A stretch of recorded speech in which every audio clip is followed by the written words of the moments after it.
श्रद्धालुओं के विचार, जो कि संत रामपाल जी महाराज से नाम दीक्षा लेने से पहले अन्य गुरु के शरण में थे। नमस्कार, मैं Rakesh Kumar TV8 news channel में आपका स्वागत है। आज हम आपको इस वीडियो में दिखाने का प्रयास करेंगे कि संतों और संतों के अंदर क्या फ़र्क है।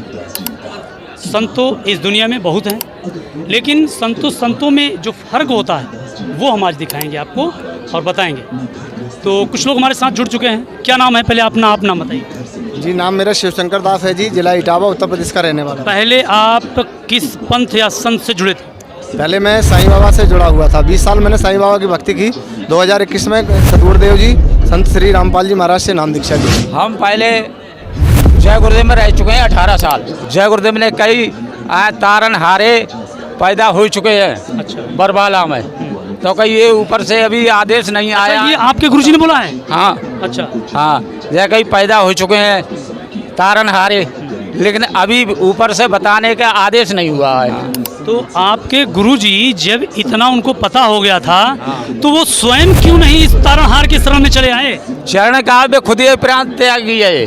गुरुजी इसलिए नहीं बता पाए कि हमारी चेला चाटी सब भाग जाएंगे, मेरी बेइज्जती हो जाएगी। हमारी चेला चाटी सब भाग जाएंगे, मेरी बेइज्जती हो जाएगी मनमनाई के कारण। दोस्तों, यही बातें हम कई वीडियो में हर उस सच्चाई को दिखाने का हमारा प्रयास रहता है कि भोले श्रद्धालुओं को अंधकार में न रखा जाए। तो जब आप गुरु कर लिए, फिर क्यों चले आए अन्य गुरु के शरण में? हम इसलिए चले आए, जैसे हम जब जय गुरुदेव में है तो हमारे लिए एक बीमारी न 10 बीमारी ही। यानी कौन से गुरु का नाम बता रहे थे? सतपाल जी महाराज। अगर सतपाल जी सही हैं तो फिर संत रामपाल जी महाराज जी की शरण क्यों? क्या आपके सतपाल जी महाराज जी सदग्रंथों से प्रमाण नहीं दिखाते थे? नहीं, कोई प्रमाण नहीं था। देखी देखा भक्ति था। ऐसा तो नहीं कि आपने देखा नहीं, वो दिखा चुके होंगे? नहीं, वो कभी दिखाए ही नहीं। अगर जानना चाहते हैं तो उनका भी भाई देख लीजिए। आजकल नेट का ज़माना है, यूट्यूब में सर्च कर लीजिए आप। कोई भी धर्मगुरु, कोई भी सदग्रंथ संत रामपाल जी महाराज के अलावा किसी ने आज तक नहीं दिखाया। किसी से अगर बात करेंगे तो यही कहेंगे भैया आपका जो है पाप है पिछला, उसको आपको भोगना पड़ेगा। तो हम तो मायूस हो गए भगत जी की, जब हमको भोगना है तो हम भक्ति काहे के लिए कर रहे हैं। तो ऐसे ही हमको एक बार भगत जी जो है यूट्यूब में संत रामपाल जी महाराज जी का जो है एक भगत थे, उनका रियल स्टोरी चल रहा था। और जब उनका रियल स्टोरी हम देखिए, संजोग से वो भी हंसा देश के शिष्य थे। वो भी अपना आप बीती बताने लगे। जो अपना आप बीती वो बताने लगे तो हमको बड़ा आश्चर्य हुआ। उनके बात से ये लगा कि इनकी बात में कुछ सच्चाई है, और ये जानने के लिए जो है हम संत रामपाल जी महाराज से जुटे। और जब वहाँ पे गए, जब देखें कि भाई भगत भाई सब बता रहे थे कि आप मंत्र लेंगे तो सारा सुख आपको मिलेगा। अच्छा, आपका विश्वास कहाँ से अटल हुआ? यानी कैसे आपको विश्वास हुआ कि नहीं हमें जुड़ना ही चाहिए, या संत रामपाल जी ठीक हैं या हंसा देश वाले ही ठीक थे? विश्वास सर जी, देखिए जो हमको जो रोग था आँखों वाला, वो हमको लेके आया। हम तो यह परमात्मा भी हमारे यही कहते हैं कि सुख के माथे पत्थर पड़े जो नाम हृदय से जावे, और बल हारी वो दुख जो पल पल नाम लटावे। अगर दुख न हो तो कोई भगवान को ढूंढे न, और दुख ही हमको यहाँ तक लेके आया। तो क्या कहेंगे, संत रामपाल जी महाराज जी और हंसा देश का कंपैरिजन करें अगर, तो किसको आज सही मानेंगे? क्योंकि ज्ञान होने के बाद तब पता चलता है क्या सही है क्या गलत। सर जी देखिए, शास्त्रों के आधार पर अगर हम देखेंगे तो संत रामपाल जी महाराज के अलावा आज विश्व में कोई नहीं है। उनका बराबरी करने वाला आज विश्व में कोई नहीं है। क्यों, ऐसा क्यों? भाई अपने सदग्रंथ से जो है वो दे रहे हैं, अर्ची प्रमाण दे रहे हैं, और जो मंत्र दे रहे हैं मंत्र से लाभ हो रहा है। मैं गुरमीत राम रहीम जी की शरण में था। एक बार जो है मैं मतलब सत्संग उनका चल रहा था, तो मैं सत्संग में बैठा था। मुझे बड़ी तकलीफ हुई कि ये कैसा आदमी है जिसने कबीर साहब में परिवर्तन कर दिया। वो संत नहीं हो सकता क्योंकि उसमें साक्षी भाव नहीं है। इसके पहले आप कौन से गुरु जी की शरण में थे? इससे पहले मैं कई गुरुओं की शरण में रहा हूँ। पहले मैं दयालदास जी महाराज की शरण में गया। ठीक। ये जो है वो आगरा से शाखा चली है। अच्छा। पन्नी गली से। ठीक। शिव दयाल जी महाराज की जी वाली पूरा पसारा वही है। ठीक। और कौन है? राधा स्वामी वाला। राधा स्वामी। और कौन है? उसके बाद में मैं संत इनसे जुड़ा ओशो से। अच्छा, ओशो जी, ओशो धारा ऐसे करके। अच्छा, और कौन है? उसके बाद में मैं बैठता में मथुरा भी था इनके यहाँ, जगत गुरु के यहाँ, लेकिन दीक्षा नहीं ली थी मैंने। लेकिन और किस शरण में आप गए? इसमें गुरमीत राम रहीम जी के यहाँ। गुरमीत राम रहीम जी के यहाँ रूबरू प्रोग्राम होता था। जो लोग कौन सा? रूबरू प्रोग्राम। ये क्या होता है? ये गाते बजाते थे उसमें ये। तो उसमें प्रोग्राम में मतलब लोग अपने प्रश्न पूछते थे। रूबरू का मतलब ये है कि सामने पूछिए। वही प्रश्न पूछवाए जाते थे जो मतलब कि छोटे स्तर के प्रश्न होते थे। आपने कभी सर प्रश्न पूछा उनसे? जी। तो एक बार माइक मुझे मिल गया तो मैंने गुरमीत राम रहीम से ये कहा कि मैं पूर्व जन्म में भी नामदानी था और आपके गुरुओं से जुड़ा हुआ था मैं, जिनसे आपको नामदान मिला है, और मेरी मतलब मुक्ति नहीं हुई, मुझे 84 में आना पड़ा। अब मेरा क्या होगा? तो उन्होंने उत्तर ये दिया था कि अब आपका ये अंतिम जो है जन्म है। मैं क्यों?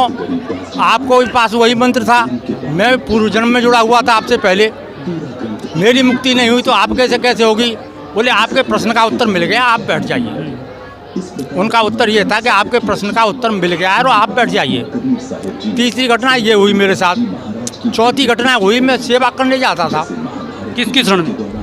गुरमीत राम रहीम। अच्छा, उन्हीं की बात हो रही है। बिल्कुल। तो लेडीज डिपार्टमेंट की तरफ एक जो है ट्यूबवेल है, शायद 9 नंबर है, मुझे ध्यान नहीं है। तो उस ट्यूबवेल पे मैं पानी लगा रहा था। तो ट्यूबवेल के पास जब मैं पहुंचा तो वो ट्यूबवेल पे लिखा हुआ था कि ओम ही सर्वोपरि है। तो मुझे इतना ज्ञान तो था, सतपुरुष तक का ज्ञान था, मैंने साहित्य भी पढ़ा था जैसा भी अवेलेबल मुझे हुआ। तो मैंने कि ये कैसा संत है कि ये ओम कोई सर्वोपरि बता रहा है, ओम से तो ऊपर और भी शक्ति हैं। बहुत टेंशन हुआ मुझे। मतलब कुल मिलाकर के ये विचार बने कि ये संत अपूर्ण है और ये जल्दी से जल्दी हमको छोड़ देना चाहिए। ये कैसे प्रेरणा हुई आपको कि ये पूर्ण संत नहीं है और इनका साथ छोड़ देना चाहिए? क्योंकि बहुत सारे लोग शरण में उनकी हैं और भी गुरु की शरण में हैं, तो ये आपके मन में कैसी प्रेरणा हुई? वो 4 मेरे साथ जो घटनाएं हुई हैं, अच्छा, उससे मुझे ये ज्ञान हुआ कि इनके पास कोई ज्ञान नहीं है, ये अपूर्ण संत हैं। क्योंकि आप सवाल भी करते थे। आइए अब जानते हैं संत रामपाल जी महाराज से नाम दीक्षा लेने के बाद कुछ श्रद्धालुओं के विचार। सर नमस्कार। नमस्कार जी। आपने संत रामपाल जी महाराज जी से नाम दीक्षा ली, आपको क्या क्या लाभ मिला? जी देखो, सबसे बड़ा लाभ तो ये मिला कि हमको मुक्ति का रास्ता मिल गया भगवान की दया से। और सांसारिक सुख की बात करें तो जिस दिन मैंने संत रामपाल जी महाराज जी की पुस्तक मिली थी, उसी दिन से मेरे विचार बदल गए, बुराइयां छूट गई और जो घर में कलह था वो खत्म हो गया। जो इंसान 1 महीने में 1500 का कोर्स खा रहा था, वो इंसान अब एक भी गोली नहीं खा रहा। तो ये हमें बहुत ज्यादा इसमें इफेक्ट किया इस चीज ने कि ऐसा कैसे हो सकता है। संत रामपाल जी महाराज जी ने हमको इतने लाभ दिए कि हम बता भी नहीं सकते हैं। संत रामपाल जी महाराज जी की दया से वो बिल्कुल ठीक हो गए, वरना डॉक्टरों ने तो मना कर दिया था कि जयपुर वालों ने कि ये नहीं बचने वाली है, रास्ते में खत्म हो जाएंगे, आप इनका इलाज करवाओ या ना करवाओ, कोई फायदा नहीं है उसका। लेकिन गुरु जी का नामदान लेने के बाद मैंने आज तक हाथ में भी नहीं लिया और मुझे इससे राहत मिल गई। अपने आप ही वो नशा, किसी भी प्रकार का नशा मेरे से याद ही नहीं आता। गली मोहल्ले में गाली गलौज करना, मारना पीटना, हम उनके डर की वजह से बेड के नीचे तक छुप जाते थे, उनसे कभी सही से बात नहीं करते थे। फिर उसके बाद संत रामपाल जी महाराज जी की शरण में जाने के बाद मेरे पापा ने ड्रिंक छोड़ दी और गुरु जी की कृपा से आज हमें सब सुख है। जब मेरे जेब नोटों से भरे रहते थे उस समय में दुखी था, चला नहीं जाता था, रोग को परेशान, दुख से परेशान, आज हालत खराब थी। आज मैं इतना सुखी हूँ कि मुझे ये चिंता नहीं है क्या चाहिए और क्या नहीं चाहिए, सब मालिक पूर्ति कर रहे हैं सब तरह से। और आज संत रामपाल जी महाराज की दया से मेरा जो कैंसर है वो बिल्कुल ठीक हो गया है और मुझे किसी भी दवा की जरूरत नहीं पड़ी, ना ही किसी ऑपरेशन की जरूरत पड़ी और आज मैं बिल्कुल स्वस्थ हूँ। मैंने 5-6 दिन संत रामपाल जी महाराज के सत्संग सुने। उन सत्संगों को सुनने से मेरे अंदर इतना परिवर्तन हुआ कि मैं तंबाकू खाता था, जिससे मैं बहुत दुखी था, पूरे कलेजे में जलन मची रहती थी और मैं सिगरेट पीता था, पूरा चेन स्मोकर था। तो वो सत्संग सुनने, मात्र 6 दिन सत्संग सुनने से मेरी वो सारी बुराइयां छूट गई। पहले प्रथम नाम जब मैंने लिया तो 4 महीने के अंदर मेरे बेटी की जो तकलीफ थी वो बिना गोली, बिना इंजेक्शन, बिना ऑपरेशन की दूर हुई। सदगुरु रामपाल जी महाराज जो हैं वो सच्ची भक्ति बताते हैं, वेदों के अनुसार, गीता के अनुसार सच्चा नाम देते हैं, जिससे आत्म शांति मिलती है, सुकून मिलता है। हमारी पत्नी के कैंसर था और कैंसर पूरे शरीर में सारी गांठें हो गई थी और गांठें इतनी थी कि पूरे शरीर में गांठ होकर उनमें जलन मच रही थी। हम सब जगह उनका इलाज करा चुके थे और थक चुके थे, हमें कोई आराम नहीं आया था। जब हमने संत रामपाल जी महाराज से नाम दीक्षा ली उसके बाद ठीक हो गई। आज संत रामपाल जी महाराज जी की दया से मेरे पति ना तो दारू पीते हैं, ना गुटखा खाते हैं, ना गोश्त मांस खाते हैं। जबकि हम अन्य तांत्रिकों को हम जो है लाखों रुपए, डॉक्टरों के चक्कर में लाखों रुपए हम बर्बाद हो चुके थे।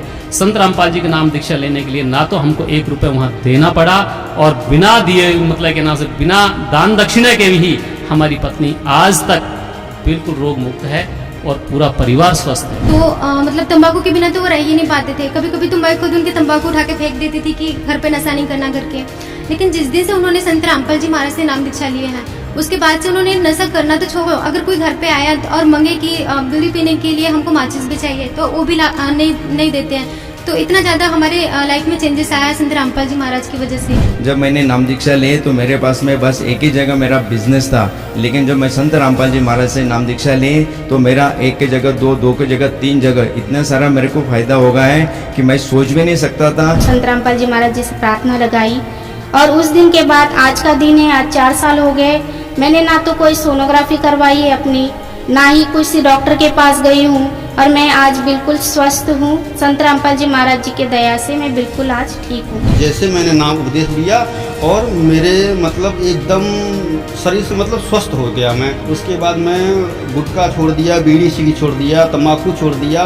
उसके बाद में गुटखा तो जो सुपारी रहता, सुपारी निकाल के मैं फेंक देता था, उसका गर्दा खाता था, इतना अमली था। तो मैं तो ये कहता हूँ सर कि साइंस कुछ है ही नहीं, ये मैंने प्रैक्टिकल किया है। जब साइंस फेल हो जाती है वहाँ परमेश्वर संत रामपाल जी महाराज काम आता है, ये मैं गारंटी से कह सकता हूँ। जो इस भक्ति में आएंगे और भक्ति करेंगे तो वो खुद जान लेंगे संत रामपाल जी संत नहीं, ये स्वयं परमात्मा। अब समय मत दौड़ाओ। ये क्या दिख रहा है देश में, ये कितने लोग जा रहे हैं कोरोना से, उनके पास जाइए, उनका ज्ञान समझिए, और अगर उन्होंने जो नियम बताया उस नियम के अनुसार आप भक्ति करोगे तो पार हो जाओ।